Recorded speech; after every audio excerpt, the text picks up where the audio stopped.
FDA now holds the power to approve or reject the Pfizer-BioNTech shot. The decision is expected within days. Now, it's important to note here, it is rare that the FDA does not follow the advice of its advisory panel. If approved, check this out. The Health and Human Service Secretary Alex Azar says doses will start shipping within 24 hours. Vaccines from Moderna, Johnson & Johnson, AstraZeneca, and Oxford University are also in the pipeline. And more than one is a name known for many things, this COVID-19 tracker especially, but the name will be discussed in quite a different fashion today.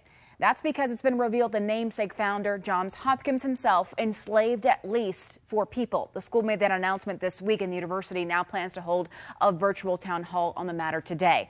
For many, it's difficult to understand as Johns Hopkins is referred to as a supposed Baltimore abolitionist. Is running out. Lawmakers just can't agree on a stimulus check in the next COVID-19 package. Senator Bernie Sanders taking to Twitter, tweeting in part, endless money for corporate welfare, no problem. When it comes to providing a $1,200 direct payment, somehow we can't afford it. Not acceptable. Meanwhile, Leader Mitch McConnell tweeted earlier this week saying in part Democrats rejected 2 more GOP aid proposals in the space of 2 hours. I've proposed we set aside remaining sticking points and pass everything we agree on. They say no. Now, the latest proposal does leave out stimulus checks, and lawmakers still say that they do not plan to leave the Capitol until a deal is done.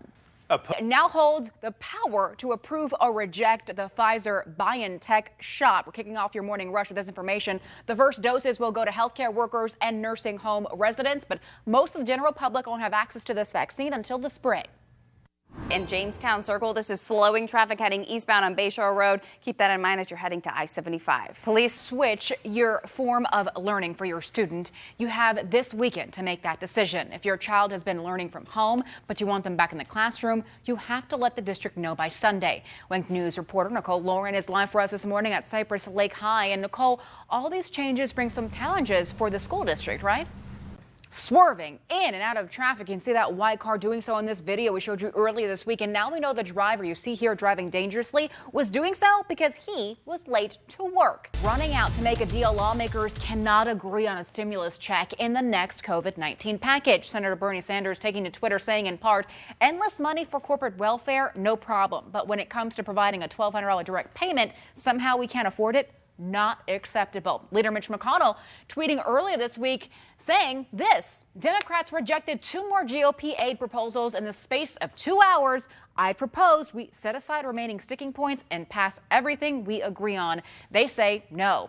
Now that proposal does leave out stimulus checks, the latest one. Lawmakers still say, though, that they do not plan to leave the Capitol until a deal is done. In the next week, more than 179,000 doses will be in our state. And take a look, more than 97,000 doses will go to hospitals for healthcare personnel. More than 60,000 will go to CVS and Walgreens for nursing home distribution.